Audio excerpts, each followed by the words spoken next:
probably all very familiar with. If we go to the next slide, you'll see the buildings in the context of our larger neighborhood, and you guys are part of that as well. I don't think that's anything new for you either. So let's go to the next slide. Much of this you probably know also. We are almost 135 years old. We're one of the most successful hospitals in the city. We're very lucky in that regard. We have currently over 650 inpatient beds. We see 40,000 patients every year. We have been able, because we've been successful over the last 20 years, to renovate our physical plant extensively. The buildings that we have here at the hospital, some of them come from the 20s, some were built in the 30s, the 40s, the 50s. This one that we're in now was built in the 80s, but if you walk through the buildings, they all look pretty modern and up to date, and that's because we've been able to renovate and modernize as needed, and we've done the same thing with our medical equipment so that we can provide the best care. We also see over 350,000 outpatient encounters every year, and we serve as a financial anchor in the Park Slope community, partly because we have 3,700 employees who come to this hospital and provide service, but also spend their money outside on 7th Avenue and support the local shops and the restaurants and businesses that serve the community.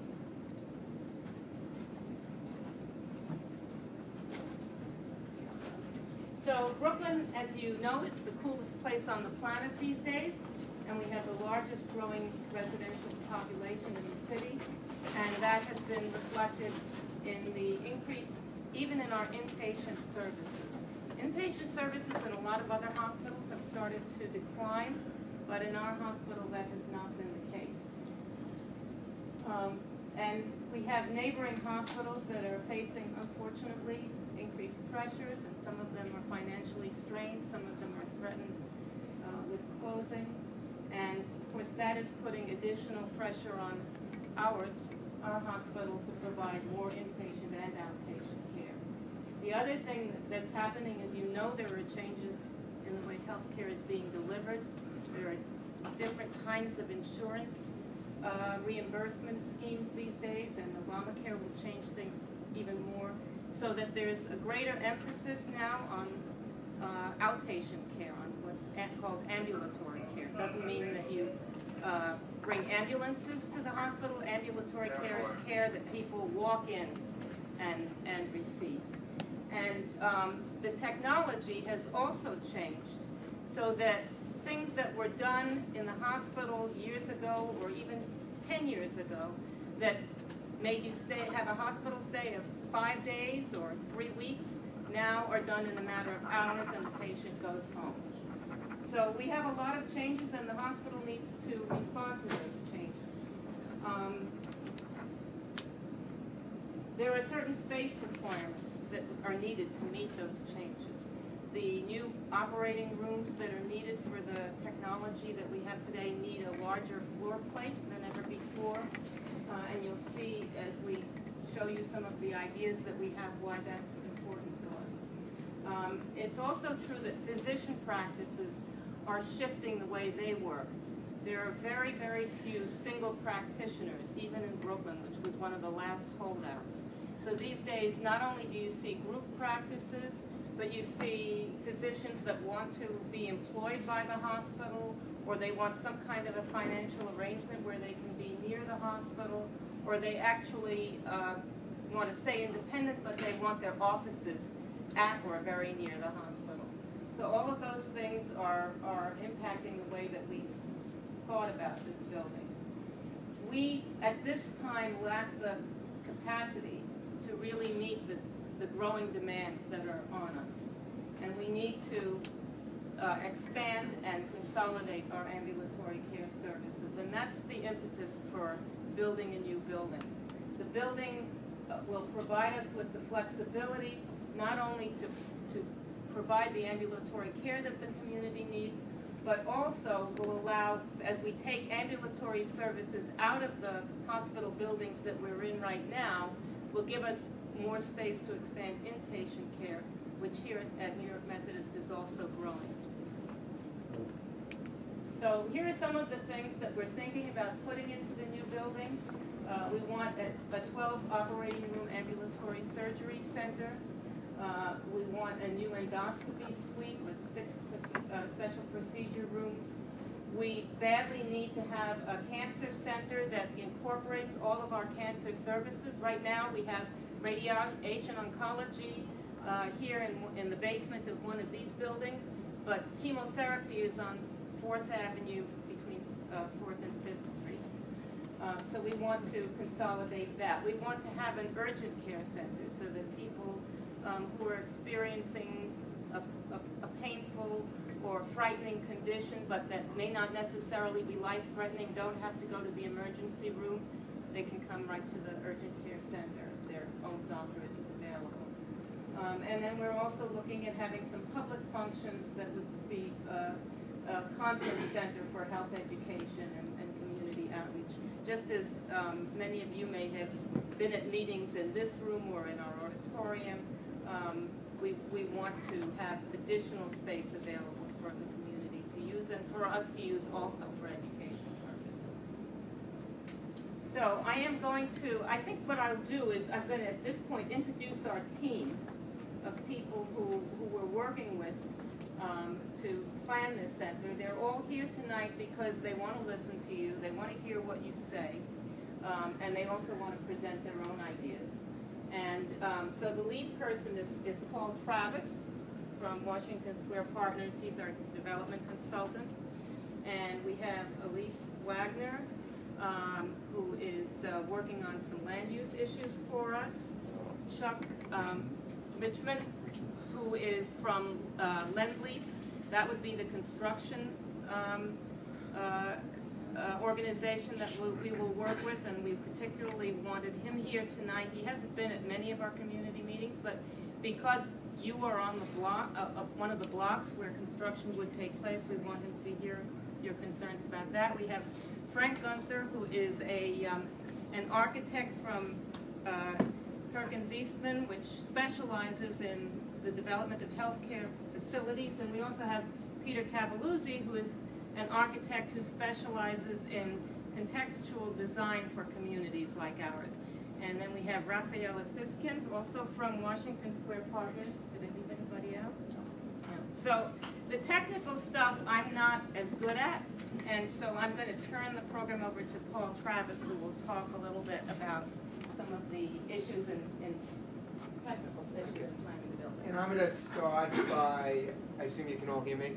I'm going to start by talking about a little bit about the site, the block, which you all know very well, but sort of give you a sense of how we look at it from the hospital's point of view. And then we'll go from there to some of the early ideas. So just, just go through the 2 blocks. The existing hospital complex, which is mostly right now between 6th and 7th Streets. As Lynn said, an agglomeration of big old buildings built over time. One of the things that has happened as a result of that is, some of you know, or I'm sure all you know, is 6th Street is a fairly chaotic block right now between 7th Avenue and 8th Avenue. It really fairly dysfunctional street in terms of people stop and start at all different spots along the street. There's no real drop off. Very, very, very confusing street to maneuver, and not a particularly attractive block, and very much, I would say, the streetscape really not in the context of Park Slope right now. Really, a distinct difference from all the blocks around it, obviously. So going from 7th Avenue back to 8th Avenue, the medical office building, which is the newest building, and that is part of the hospital, which was built under a variance from the Board of Standards and Appeals. We'll go back to that a little later. And that was built at the same time as one project, really, with the parking deck, which faces onto 5th Street, but is really entered from 6th Street. The parking deck goes underneath the entire area. We're going to talk a lot about the deck. You know, there's always issues in whatever site you end up trying to figure out how to work with. The parking deck has a particular issue which makes it difficult. On the one hand, the parking deck obviously very critical to the operation of the hospital and absorbing the impact of a hospital in a neighborhood like this, because that's obviously providing a lot of parking that's used by patients, doctors, etc., hospital staff. However, when the parking deck was built, it's probably one of the last buildings built in the city that was not built under the new seismic code. So even though the architect's plan originally was that the parking deck would eventually have anywhere from 5 to 8 stories on top, the reality, because of the way it was built, is under current code, you couldn't do that without basically tearing the deck apart so you can rebuild the foundations of the deck, make it stronger to support the floors above it. So, just from our point of view, when we look at a site like this, the first thing you sort of look for is there an easy place I could build that has as little impact on the neighborhood as possible? And under normal circumstance, that would clearly be the parking deck. We've looked pretty seriously at what it would mean if we tried to build on the deck. And the deck cannot accommodate the entire, as you'll see in a minute, it can only accommodate a piece of the program, but if it could, the problem is the garage would have to be shut down for at least 3 years. And the impact both on the hospital and the neighborhood of having the garage shut down, we think would be fairly severe. That's obviously one thing we want to talk about. To the south, to the south of the parking deck is the Wesley House.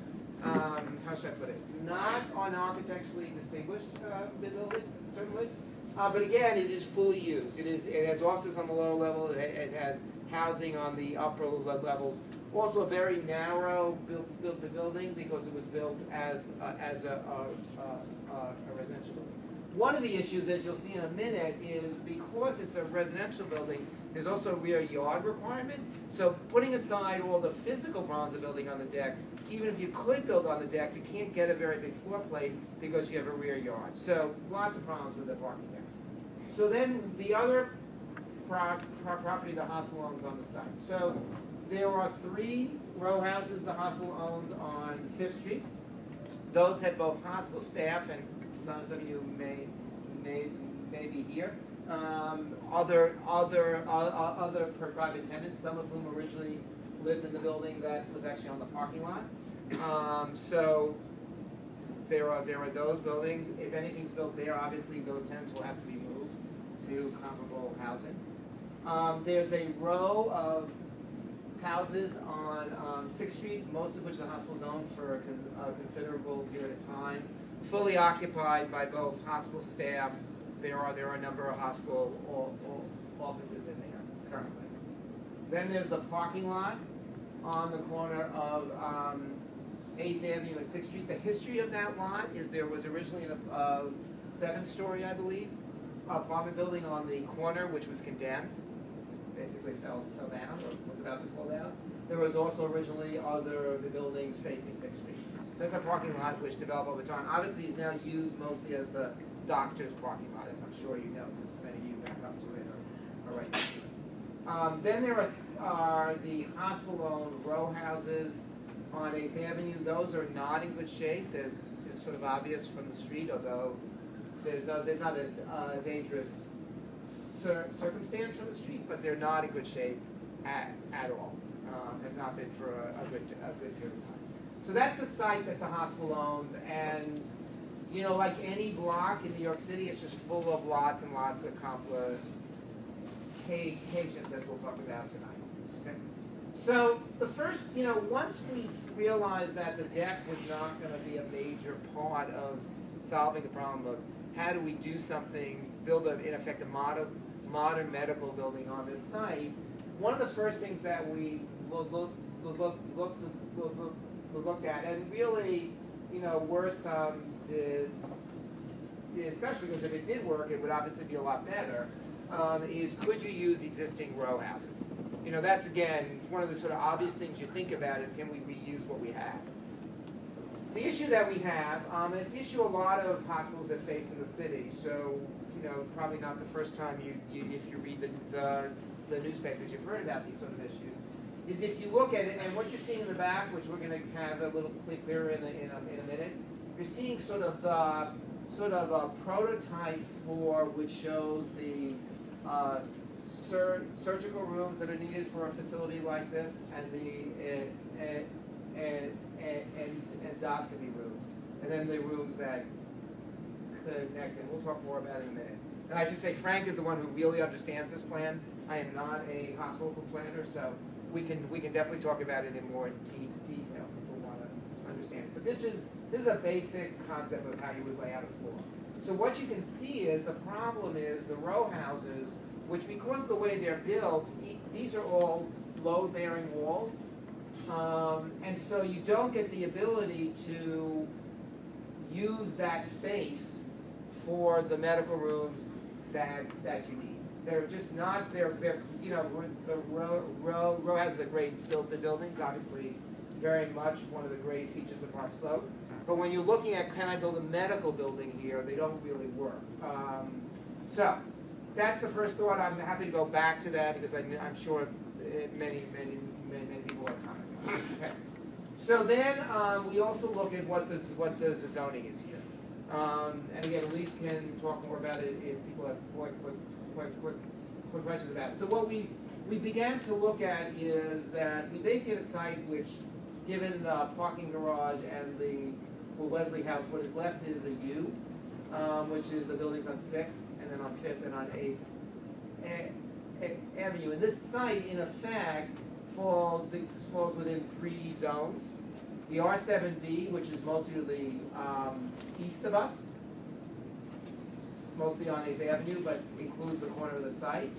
The R6, which is most of the site, and is a very traditional residential zone in New York. And then the R6B to the north, and including most of the buildings on 5th Street. You know, just R means in zoning, as I'm sure many of you know, means a residential zone. And so, while I will tell you right from the start, the issue here is not the amount of square footage or even the height. It is really that zone, when used in the way the zone requires, would make a slimmer, taller setback built building than again works from a hospital point of view. Okay? So again, this is a basic footprint which shows sort of laid out in the U-shaped site that we see how a basic floor plate works that provides the needs for a building of this type.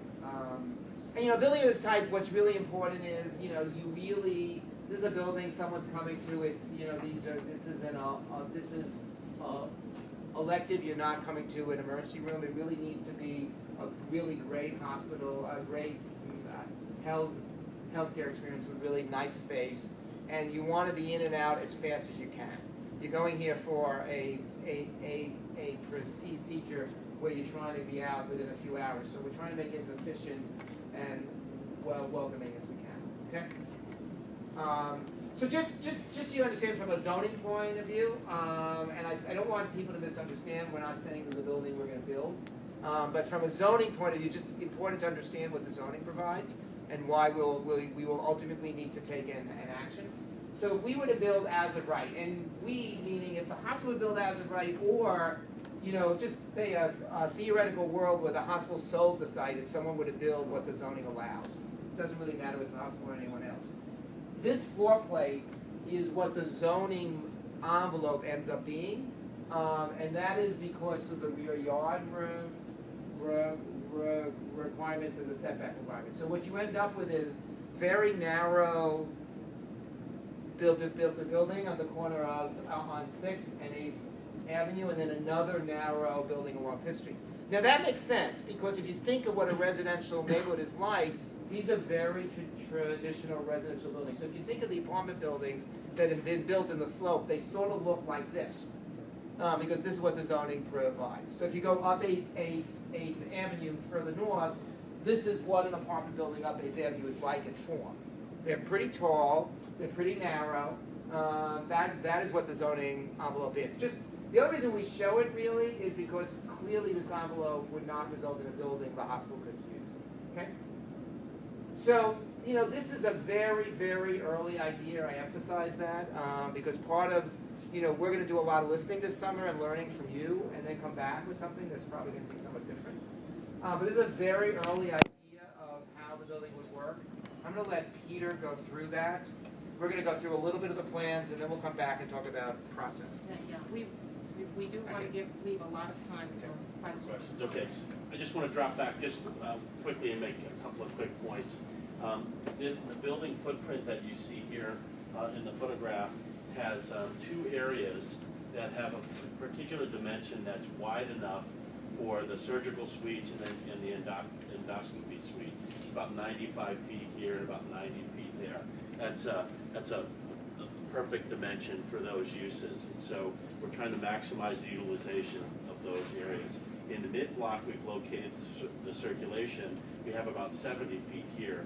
It's not as ideal, but it is still wider than what we might achieve with an as-of-right building, because the as-of-right building will be more slender. So the basic principle here is that an as-of-right building, we can have a taller building, but we wouldn't be able to have the area in those spaces to lay out the medical program. So what we've done is we made a shorter building but made it broader so that we could fit the rooms and spaces that we need within the footprint of the building. And so there's the as-of-right as an arrow. Or now as it relates to the stacking section, what we're showing now, this is looking from 6th Street, sort of looking through the building, so you see the number of floors and you see what's contained on those floors. And on 8th Avenue, we are showing 1, 2, 3, 4, 5, 6, 7, plus a penthouse space, floors directly on 8th Avenue. The other thing that you see is you see 3 floors below grade. And so in addition to making the building broader and wider so that we could fit the medical uses within the footprint, we've pushed the building into the ground as far as we can so that we could include uses that wouldn't make the building taller than it might otherwise be. So we have 2 levels of parking, and then we have some other medical facilities below grade along 8th Avenue. Another thing you probably have noticed that the grade slopes from 8th Avenue to 7th Avenue. And so along this property, there's about a 10-foot slope from 8th Avenue down to where we have our building entrance. So we're using that slope again as a way to make the building lower within the context of the neighborhood, pushing it down into the ground as much as possible to accomplish the basic program for the medical facility. This is a massing view. It's just a sort of a boxy view of what the building might be in terms of its basic form. This is looking over 7th Avenue. This is the high school. This is the medical office building. That's the Wesley House.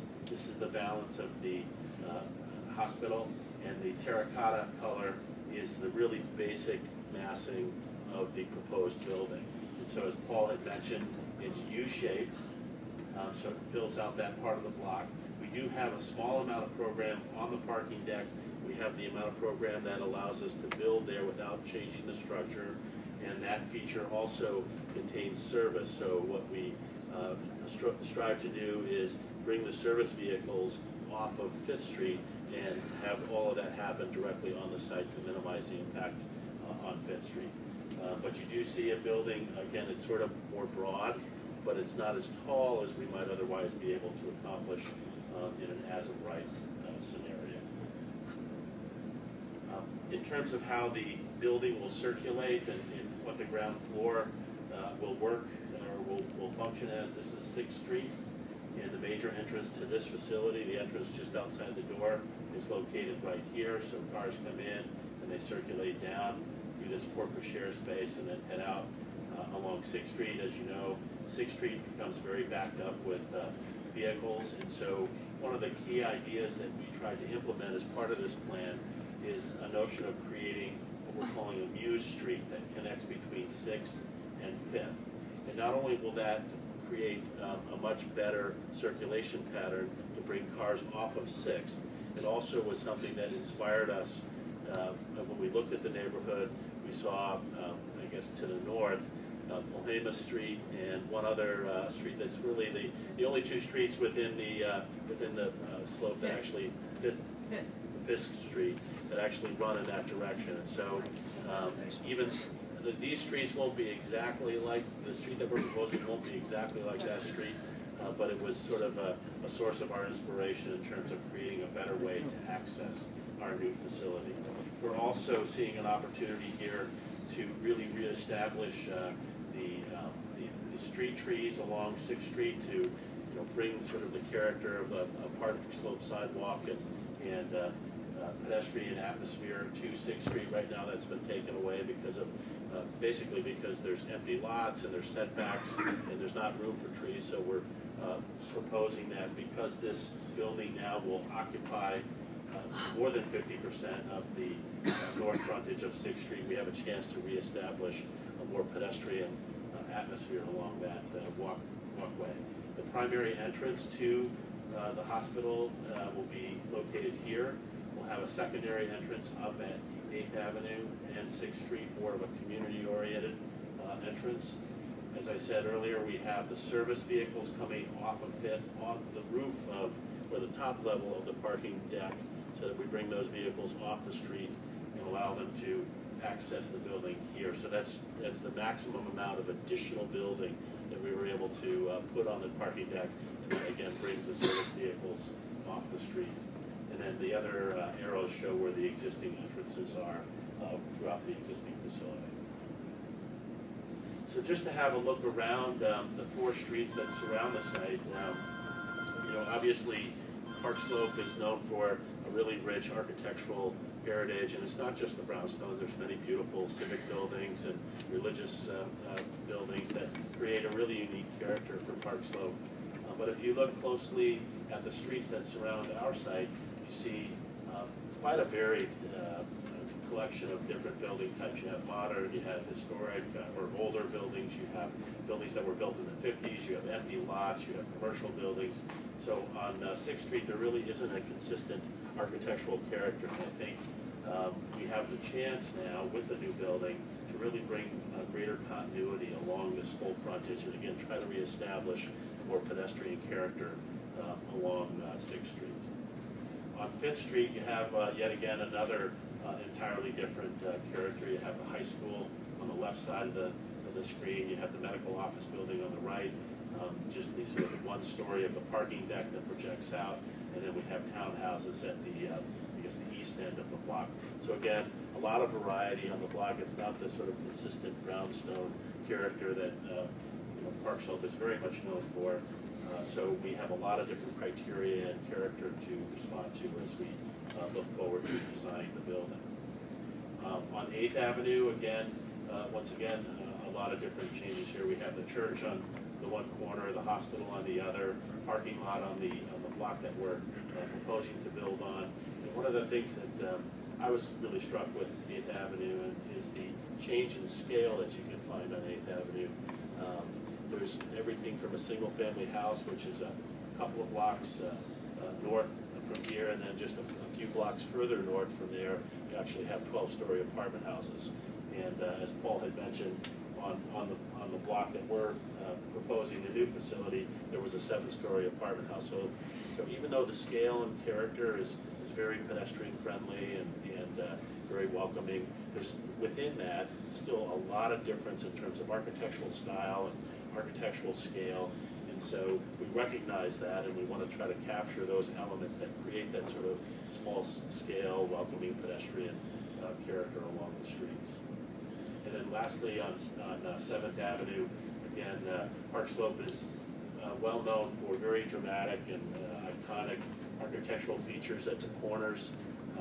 They're not necessarily small. In this case, this is sort of a modest height, but there's certainly examples where you have very tall church steeples or other civic buildings that really sort of punctuate the corners and make a sort of a big architectural statement.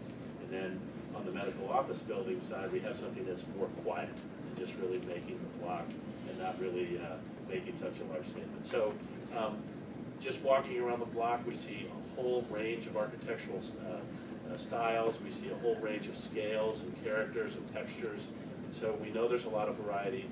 what the new building has the opportunity to do to try to learn from those elements and try to be as harmonious and complementary to the existing site as we possibly can, because we know that it's a bigger building, it's a bigger facility than a brownstone, and so we want to try to figure out as many ways as we possibly can to make it something that is complementary to the neighborhood. So, Take over here. yeah, just to before we open this up for questions and comments, I just want to kind of outline the process. So we are currently in steps 1 and 2 there. We're obtaining input, we're sharing our ideas at this point, and we want your ideas back. And in a couple minutes, we'll open it up. I want to use the rest of the session to listen to you, and we have somebody who's going to be taking notes so that we can consider all ideas afterwards. But we also have an email address set up, bill@nym.org, and if things occur to you after this meeting, by all means, please contact us that way and let us know what your ideas, questions, concerns are. Those emails will be monitored on a daily basis and we'll respond to you. We are currently also working on various environmental studies. We are going to have to produce an environmental impact assessment. We've started to do borings, but we haven't got the results yet. We are going to do a number of traffic studies, and once we have the results of those, they certainly will be available to the community.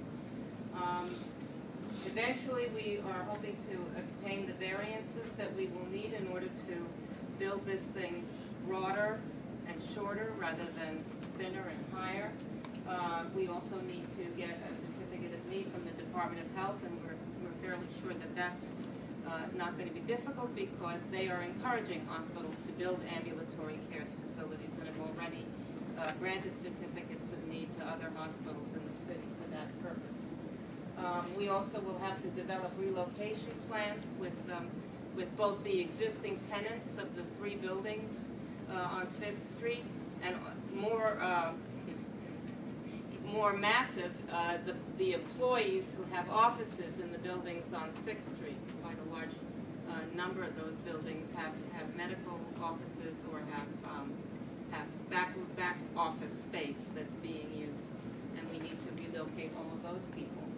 And we are hoping in September to have something that will be a draft of a building design. At that point we will have open community meetings that will be for the entire Park Slope community to come comment and listen. And then in October we want to bring back something that's even more finished, that's based on some of the comments that we get at that time. So that's our plan, and I think at this point we have a little over a half an hour, and I would like you to let us know what you're thinking. Yes. So thank you for a very coherent presentation. And what you're planning on 6th Street sounds lovely. The issue is that most of us live on 5th Street, and there's not a single thing that's been said that has any reassurance for those of us living on 5th Street, except that 5th Street's going to become the service entrance and exit for the traffic to this new center. I work in a hospital and I walk past service exits and entrances, and they have huge trucks coming in all day and all night, running the engines the whole time and creating noise and traffic.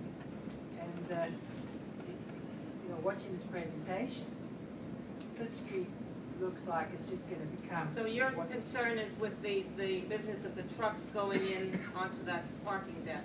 Well, yeah, I have many concerns, but that's one of them. What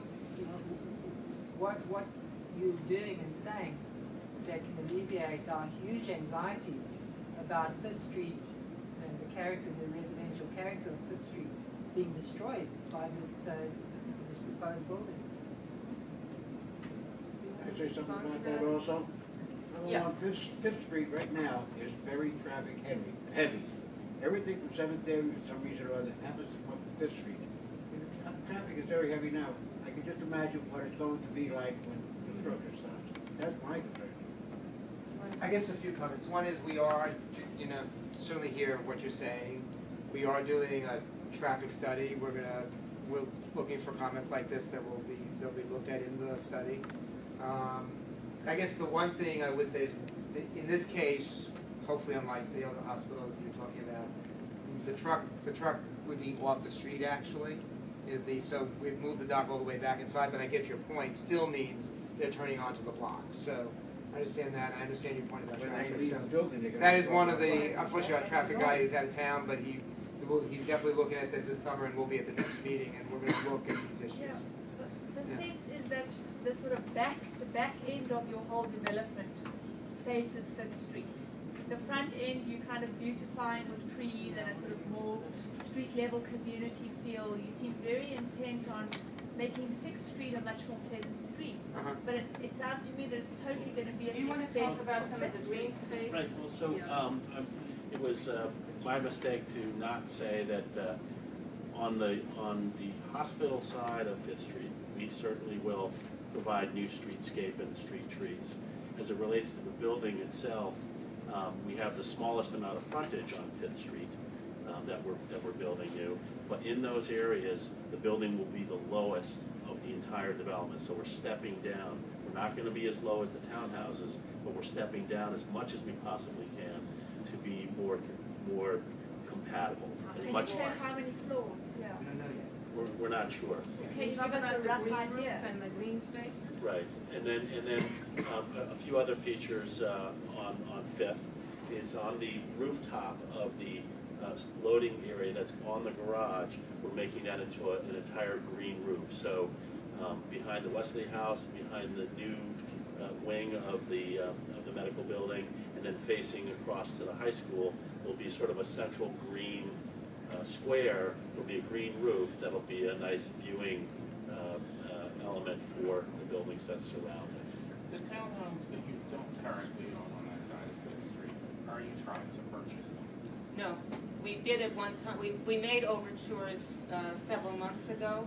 We got almost no response, and we no longer are interested in purchasing. So you're pretty sure it will be some sort of U-shaped building? Yeah. It will not be an all-encompassing square. No. Right. No. Can you please give us Can we just do one at a time? I promise I'll get back to you. Okay. Are you planning on having the front part of this Fifth Street building look historical? Okay, because the building, the block right now is a historic. I understand it's not historically zoned.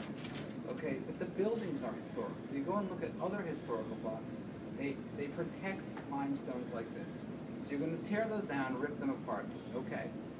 Are you going to at least put something in there that's going to look and maintain the character of our city? I'm going to let Peter answer that in a minute, but I want to let you know that there is a reason why we have two architects for this project. Understood. We have a healthcare facilities expert, and Peter actually is an expert in working contextually with community design. So I'll let him talk for himself, but yes, it's not going to be a glass and steel building there. It's going to be something that looks like Park Slope, because if you look at 7th Street, and again, like I love Methodist Hospital. Both my kids were born here. It's a fantastic place. But if you look at 7th Street, and you look across the street at what those beautiful brownstones see on 7th Street, it's horrendous. It's just it's a brick building, and what you did on 7th Avenue is beautiful. But 7th Street is horrendous. Is this going to be another 7th Street? And that's what I need to ask. And listen, we love you guys, but we can't have a 7th Street on our block. and that's why we hired this guy. So you go ahead. So I understand your comments, but I will, wanted to point out again, in the slides that I showed, there's a lot of different architectural elements and styles in our area, certainly actually within the wider Park Slope. Yeah, but so I'm not disputing the beautiful. Say that. You can say that. I agree. You can also go to the Grand Army Plaza and see a full glass building and see Right. people undressed. Right. Okay. I mean, yes, Right. we're not anti-building, and we don't think, and we love building in progress. But this is a historical neighborhood, Right. and what you did on 7th Street, not saying you did it, what Methodist did on 7th Street is an eyesore, and we can't have that. And that's what we want to hear. So the difference that we're going to bring to the design of this building is we're not gonna focus so much on the building, we're gonna be focusing on the street. Because in fact, that's what everyone sees, it's the impression everyone has. So we're just trying to change the way we think about the design from designing a medical facility to designing the character of a street. Okay. And so that will mean looking at texture and color and scale and openness and having entrances and locations that are welcoming. And so we're doing all of those things to create a much more inviting 6th Street and 5th Street, even though we only have, you know, a couple. So I'm talking only about Parts. 5th Street Right. now. Nobody lives on 6th Street. Right, right. We are actually even talking about possibly having a building that has 3 different kinds of facades for the Right. three areas, because 6th Street we may want 6th Street to look very different from Right, so 5th as Street. part of creating the street, a couple of basic strategies that we're going to be implementing is we're gonna make the facility appear as though it's multiple buildings. Instead of one big U-shaped building, it's gonna appear as multiple buildings. Another thing that we'll do is we'll vary the height of the skyline, so you don't see these long lines as you look up. You'll see breaks in the skyline, so it'll feel more approachable. We'll also recognize the corner. We'll have setbacks in key locations, particularly on 5th Street, to bring the building as low as we possibly can to meet the general scale of 5th Street. So there's a whole sort of array of strategies that we'll bring forward. We haven't started doing it yet. Can you keep is there a way to keep the facades on the street and build around the facades? Is that something you've thought about? On 6th Street? 5th, only care about 5th. Build around 5th is where people live, nobody lives on 6th. No, keep those facades and build around them. But you know, then you're gonna end up with something that's gonna look like 7th Street, because that was the attempt. 7th Street was designed by Carl Kaiserman, who was a local Park Slope architect who, you know, and the attempt was to get somebody who would design something that would be very popular with the community, and in fact, the 7th Street neighbors are very pleased with that design. But what he did was to do something that was meant to look like a bunch of brownstone facades that kind of grew up a little higher. And I think that's probably not the effect you want. However, I want to make another point about the design. That is the one area that the hospital really is committed to having a very large amount of community input on, and to, as much as we possibly can, satisfy the community. We need certain medical facilities, and we know what our needs are, and we're not going to be able to sacrifice much on that. But we're very, very open to hearing from you on design, and in September, when we come with a design, it will be very open to comment, criticism, and change. Okay, so I want to touch upon what you absolutely need and what you want, because frankly, like, I know the urgent care, I go on Fifth Avenue, I can walk over there, and if I have a little fever, I go there. And you have to understand, you have loading us up as the residents here with a complete wish list of things that you want, that you think you absolutely need, like a chemo room and this and that. And I find it really sort of, and you know, Lynn, I mean, we're neighbors here, it's gonna be a massive headache for us. So have you thought about what you absolutely need? Yes, and we're looking into the future. We want to remain a healthy, vital, thriving hospital. There are hospitals around the area that haven't been as lucky as us, that they have not been able to invest in their infrastructure, that have not been able to keep up to date with healthcare developments and with technology, and they're failing, they're closing. We need to plan for the future, and we've done, extensive studies to see what it is that is going to be needed. The urgent care center, by the way, is not only going to be an urgent care center, it'll be an urgent care center at night. During the day, it'll be a pre-surgical testing center that will be used, for people who are getting surgery. So we're trying to work as efficiently as possible. We're still a city hospital. We can't go spreading out. But what you're doing is, though, think about it, because the entrance for the emergency room now is on 7th Avenue or even on that block where there's no residential, really. And now what you're saying is, why don't we just move it on to 5th? No. Can I just... Or can I even just- break through. Yeah, can I explain, because I Yes. think the term is a confusing term. I'm going to use the term from now on, the outpatient building, because I think Okay. ambulatory everyone has in their mind it's ambulance, is actually the opposite. So this is a building, you're in decent enough shape that you're either walking or you're going to drive and park in the parking garage. And you go in the building, and it's for, as I said, you're not staying overnight. This is a short-term procedure. How do you make that decision? Can we get one Can person I at a time? finish? Sorry.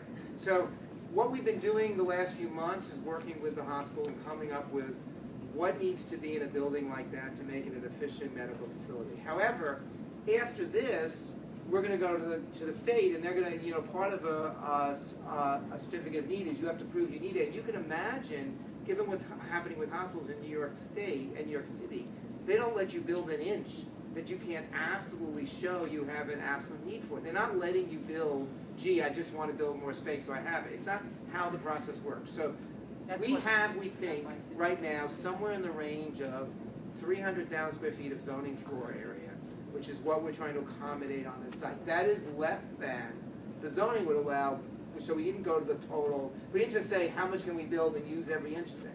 So we said, this is how much we need, it's well within what the zoning allows, and now we're looking at, and really a lot of what this meeting's about for us is, we're going to have to mold that building to be the best building we can for the people who live around it. So one of the reasons that I'm a little reluctant when people say, is it 4 stories, is it 5 stories? Part of the purpose of the summer is for you to tell us sort of what's most important to you and us to come back in the fall with something that hopefully you'll say at least you listen to us and you change things based on what you were saying. But we're saying to you, we want it smaller. That's what I think all of us are going to agree. Our light is going to be blocked. We're going to be in darkness. My building is going to be all dark because you're proposing a building that's, 7 stories high, 8 stories high? We don't know for sure, but the building is certainly not going to be short, and it's not going to be small, and that's something that we really can't do a lot about, because if we're going to build a modern medical building that does what it needs to do for the hospital, it has to be a decent-sized building. And that's not something. Can the building be molded? Can it do things that make it fit into the neighborhood? I hope and think it can. But if you're saying, can we build a small building instead, get it through the same process, come up with a building that's going to work for the hospital long term? The answer is no. It's not. Let me take some. Going to be possible. Yeah, go ahead. So I have a question about the traffic muse. Excuse me, I can't hear you. I have a question about the muse. Okay. The little street you were talking about building. So now I've lived on 5th Street for about 10 years, and I never walk down 6th Street. I think most of us don't choose to walk down 6th Street. And I understand that you want to make the muse that looks similar to Colinas and 5th, so it fits in with the neighborhood. I don't think it's going to make any of us going to want to walk over there. What it seems like it will mostly do is help divert traffic from 6th Street.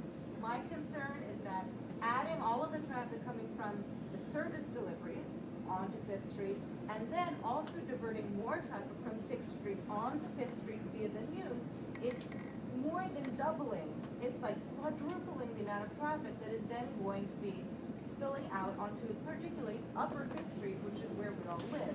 So I would, I'm not sure what the reasoning behind the muse is other than to help streamline 6th Street, but it seems like that is adding an extra traffic burden onto 5th Street on top of the burden already created by all of the service deliveries. I hear that, and I think, it's very clear that the traffic is a major concern among many of you, and that's something we need to work on. Why does it have to go on 5th Street at all? Why can the traffic be divided in half? One lane goes on 7th Avenue, one lane goes on 8th Avenue.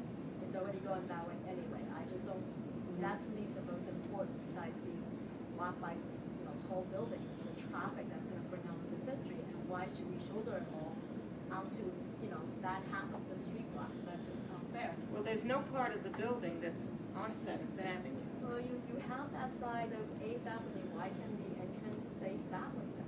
Face 8th Avenue? It's not, and again, Comment It's on very that? broad. I mean, 5th Street is really narrow. Right. 5th Street is really narrow, and Yeah, I it's a really big don't. street. Yeah, I don't It's a understand huge why just half a block of the resident here should shoulder that. Should shoulder the entire new traffic from the hospital. When you have 2 big avenues, one going one way, one going the other way, that's already much wider and bigger. Why can't we just do that? Any way you slice this, you're killing our equity. Exactly, and you're killing It's so hard to move into this traffic, neighborhood as noise. it is. Yeah. Number one, I don't understand why all the traffic comes up Fifth Street as it is now. I don't know, maybe you can take a study on Seventh Avenue, see what the traffic is down there that's causing all these cars and trucks to come up Fifth Street. And they only come up from Seventh Avenue to Eighth Avenue, then they go back on Eighth. They're trying to get away from the traffic on Seventh Avenue. What's causing the traffic on Seventh Avenue? Can you cause straight something out there, maybe? And that may help alleviate some of the problems on Fifth Street traffic. Because it is unbearable sometimes. I mean, I'm hearing this, I really am, and I think we will talk to our consultants about finding some way to So many alleviate the vehicles problem. can't get past that light, and all they do is lean on the horns. You've had your Two questions, just a quick one. Why can't you build on Fourth Avenue where it's much more non-residential? We don't own property on Fourth Well, Avenue. you do, you have the ambulatory building. No, that's a rental. That's a rental that Why don't you we're, buy up everything like you bought up here? those buildings were bought a long time ago. Okay, the second question is, sorry, we're gonna be very impacted on the back side of those buildings, on 7th Street, the back of it looks like just this humongous thing going up. What are you gonna do to make it greener and not just look like we're looking at this horrendous, gigantic thing? Yeah, that's something we've been hearing a lot, and honestly, I don't think we're yet have an answer, but we know we need an answer. You're absolutely right, and we've been walking around and seeing how close those buildings are. So we know we need to come back. I think there's certainly going to need to be green space in the back on our side, maybe even helping you to create it on your This side. lady has had her hand up for a And secondly, we need to figure out a way to make that a much better experience. So. As people who are going to be living directly across from this new development, we need to know what kind of floors, how high you're going to build. We need to know that. It's not something that we can just hear about after the fact. And second of all, if we look at the landscape and you've got this kind of horseshoe thing, you're going to have a tall building, then you're going to have this row of houses that still exists that you're building around. So you're going to have this huge high structure all around this little row of houses on the other side of it.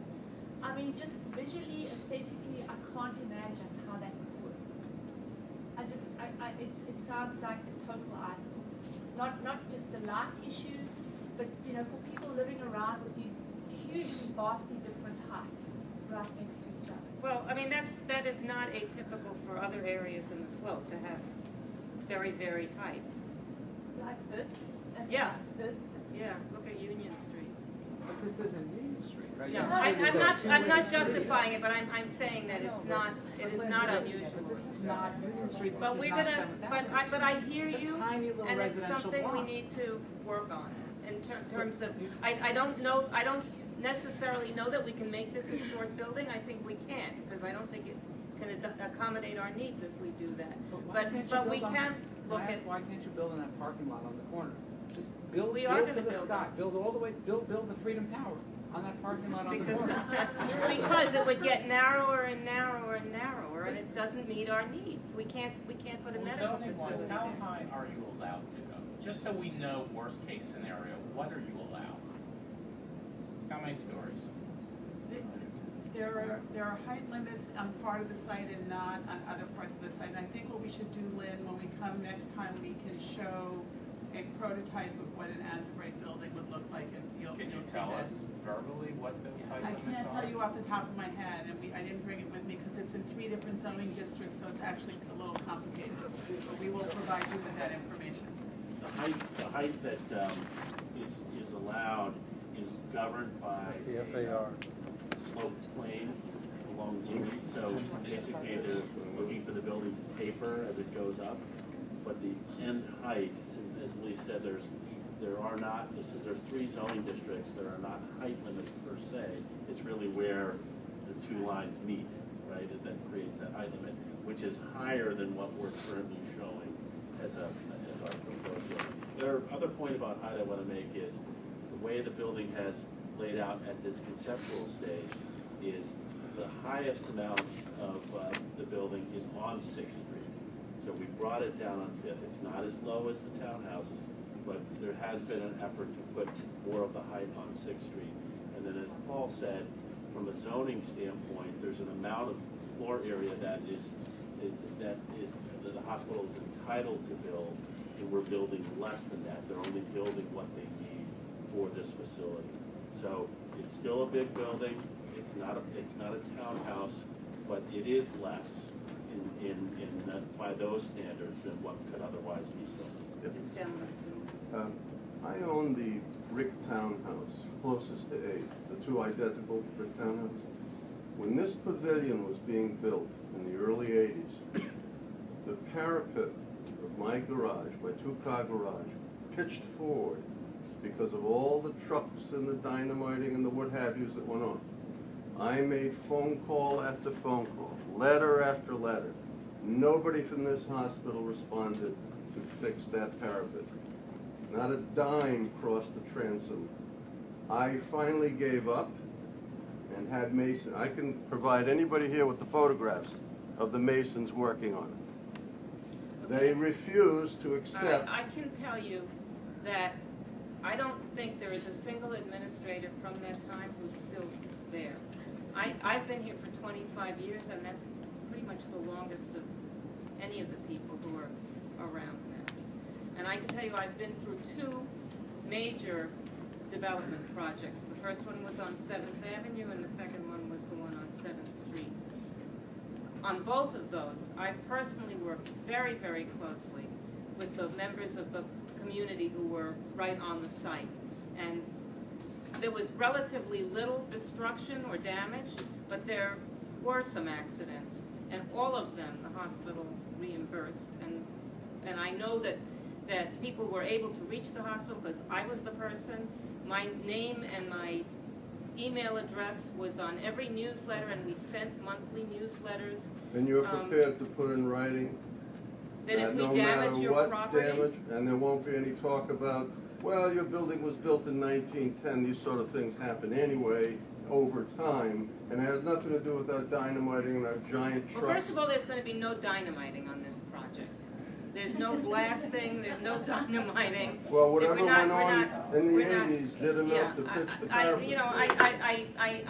I wasn't here, I don't know about it, I believe you when you say I've this. got the photograph. I'm telling you, go to the people on 7th Street who had a construction project that lasted 3 years and ask them how they were treated. And I can promise you, you will be as well treated as they were. Will you be here in 3 years? I don't, Because you're sort of, umbrellaing it and you're making me nervous, because well, what happened if you're not here? well, if I'm not here, there are other people here who I think are as responsible as I am. They'll hire somebody else. Will the hospital put these things in writing? Well, I don't think we need to put in writing that we're responsible for damage that we do. Really? I don't have legal counsel here right now. All I can tell you is that if the hospital did damage to your property, it would be reimbursed. There's insurance for this sort of thing. There's no reason why it shouldn't be. But assuming it happened, you had insurance back in the 80s as well. I don't know what happened in the 80s. I'm sorry. I can't really answer you. Better? You talked earlier about other hospitals in the area are failing and they're not surviving, and that's what's causing a lot of patient influx here. Not a lot, but some. Some. Yeah. If that's indeed the case, building a building like this is enormously time-consuming and expensive. I mean, it's probably $10,000. It's going to cost $10,000 just to get everybody here tonight. So, isn't it cheaper for the hospital to buy another hospital like Long Island College? No, than it because is Long to Island build this? College requires massive renovation and infrastructure. That's More why it's renovation than failing. this? Yeah, it's much more costly to try to fix Long Island College Hospital. Long Island College Hospital is losing millions of dollars every month. Why would we buy a hospital that's losing millions of dollars every month instead of expanding our own successful hospital? Wouldn't buying them be expanding your own successful hospital? No, it would be buying their hospital that's losing millions of dollars a month. Use your expertise to pick it up. What? Use your expertise to pick up the hospital. Well, you buy the staff that they currently have, and you buy a set of buildings that are in need of massive renovation and equipment and infusion of equipment. Which of the buildings on 5th Street are actually coming down? The 3 that the hospital owns that are at the base of the block. So I think that's 512, 514, and 520. next to the parking lot, right? Yeah. So that would be a live entrance there?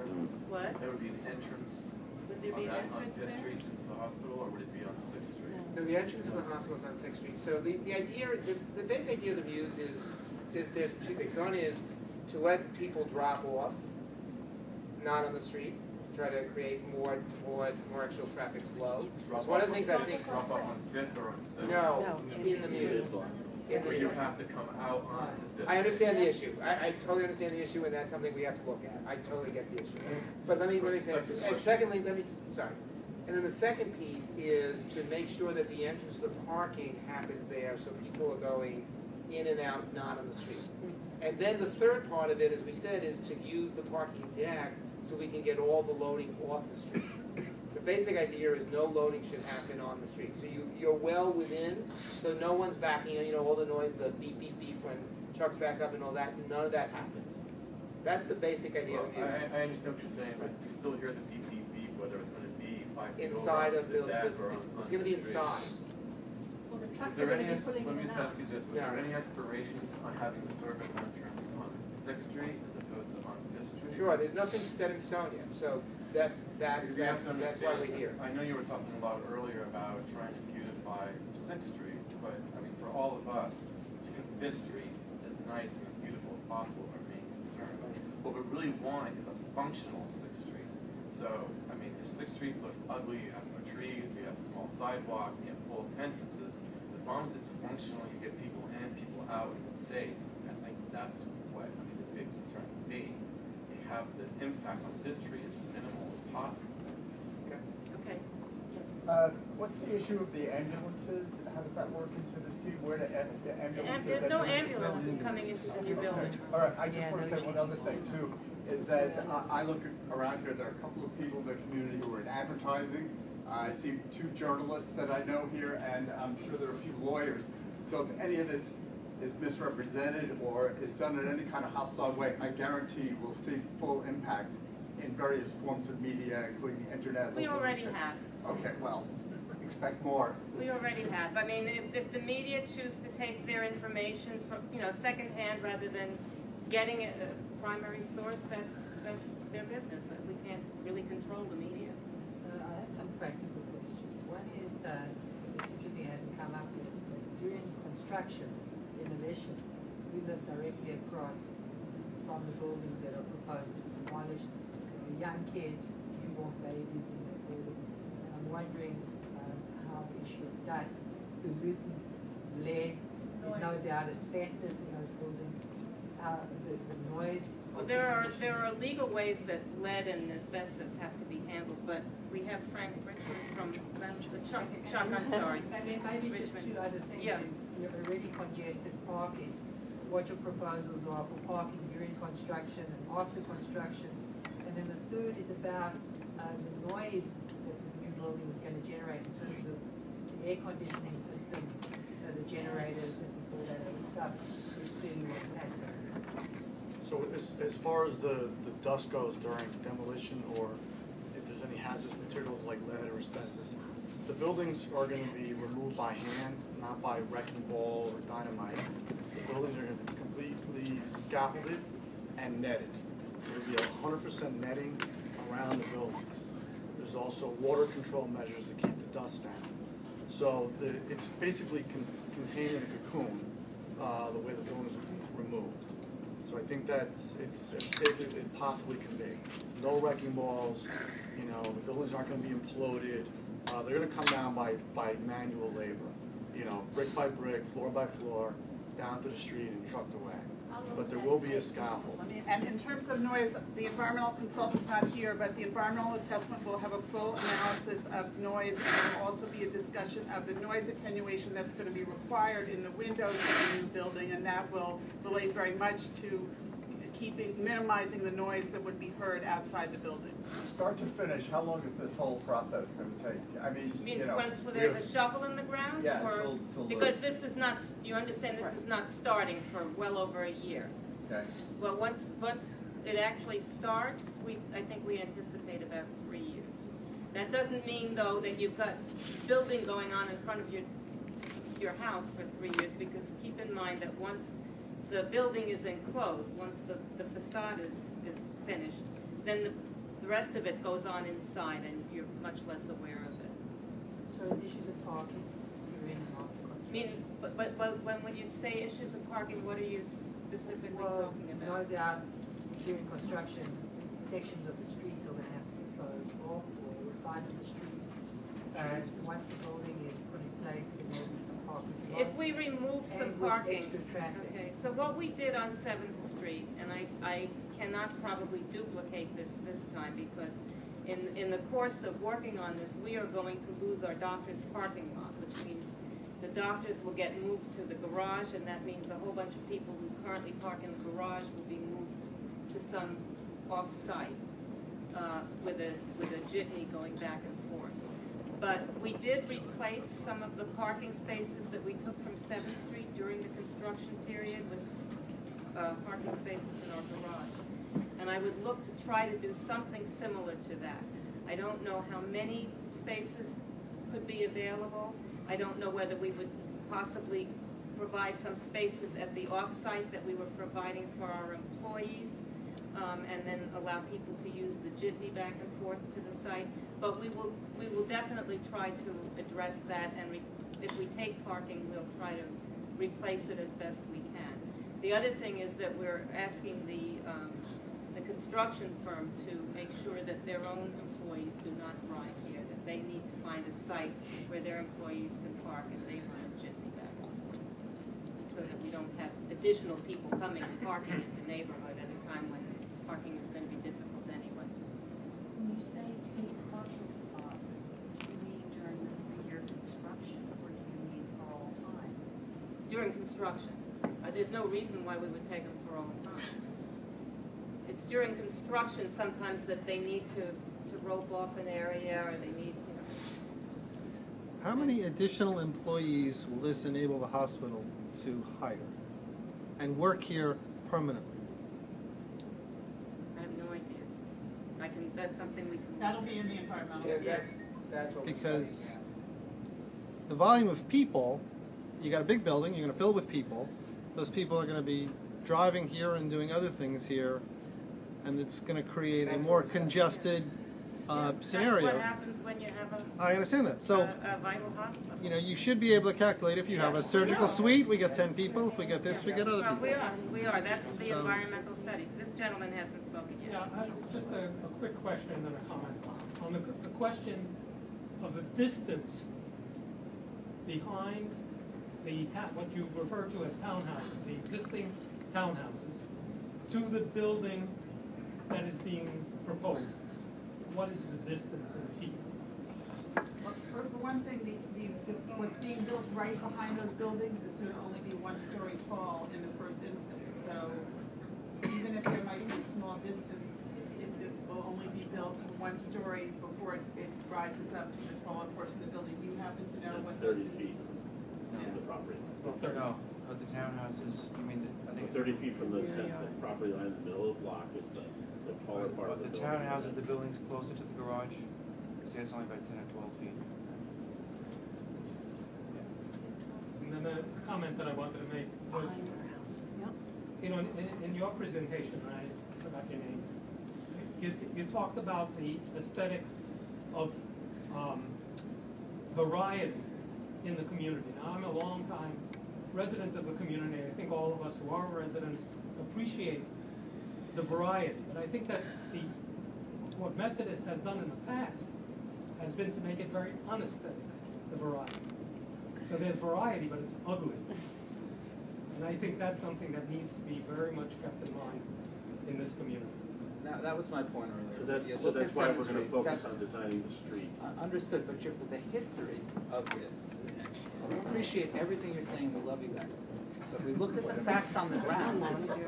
We look at the Well, the 7th Avenue building is not ugly. 7th Avenue is beautiful. That's a prize-winning But building. 7th Street is 7th terrible. Street, you may find terrible, but The people- ER entrance? What? Is that a beautiful thing?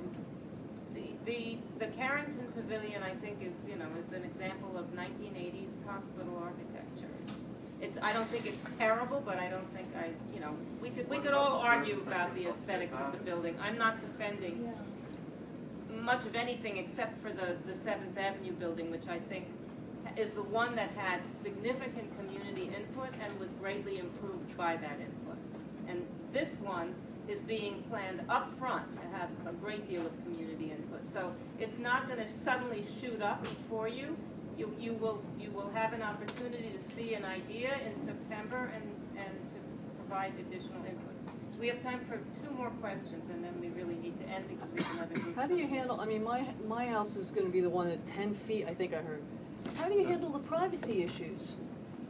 Because I mean, I pretty much could probably take you know, some kind of a telescope and see right in front of a patient's, whatever it is gonna be. So I find that it's to be, I think we all, if you have your back to the, How do I know they won't do it, Tom? I mean, it's unnerving. We have an outdoor deck.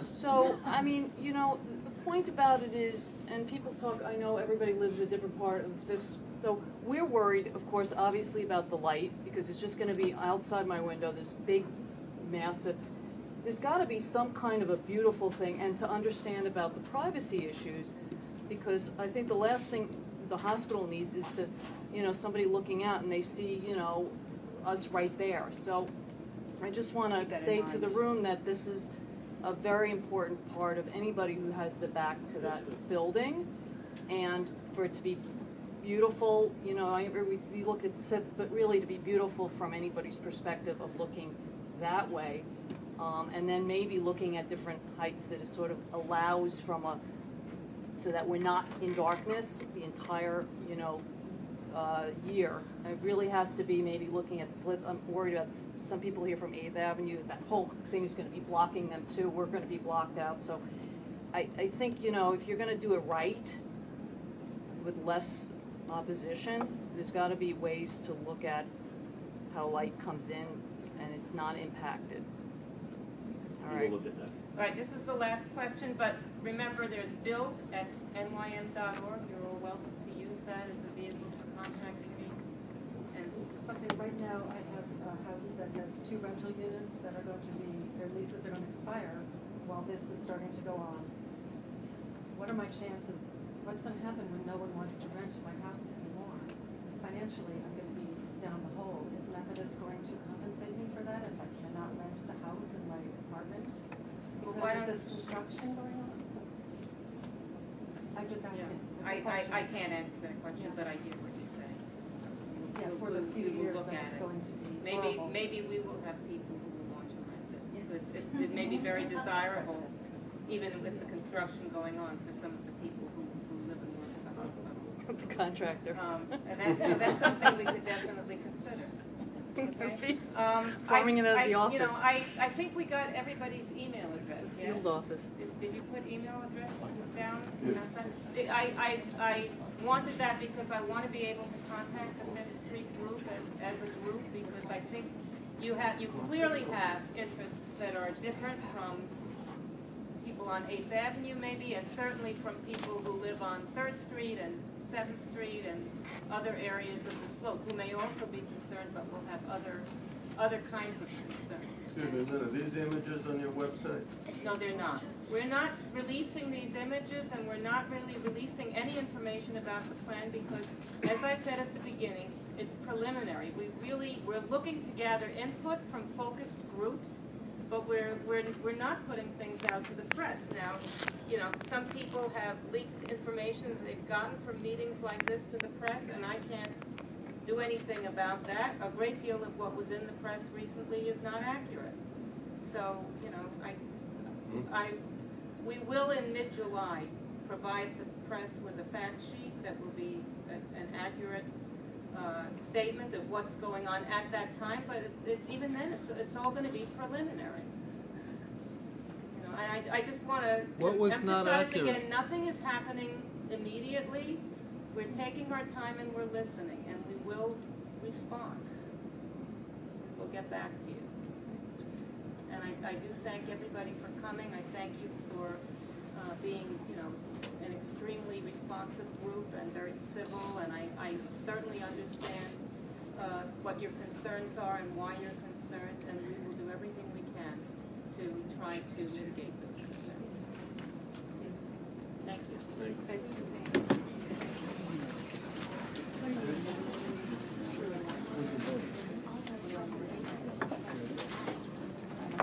Make a cookie for the road.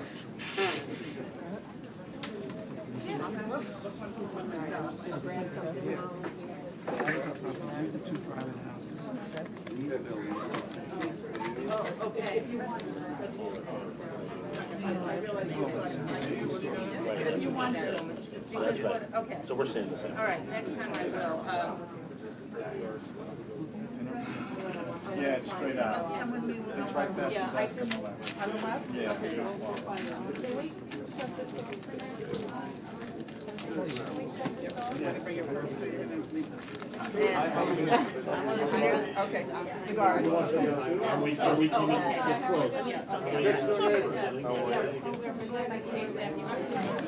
So just begin, we're a long way to go. Thank you, thanks for coming. Yeah, okay. Let's stay in touch. You have her contact, you have mine. So when you contact me, I'll have yours and I'll visit you. It's just One thing, I don't know if I can ask Lynn this now, maybe another time, but Yeah, no, but it's fine, I just think that you guys will have to. How about his leave? She reached out to everybody. Yeah, This is only a fraction of the, she was expecting 100 people. She was expecting 100 people. I know, most of the residents are not here.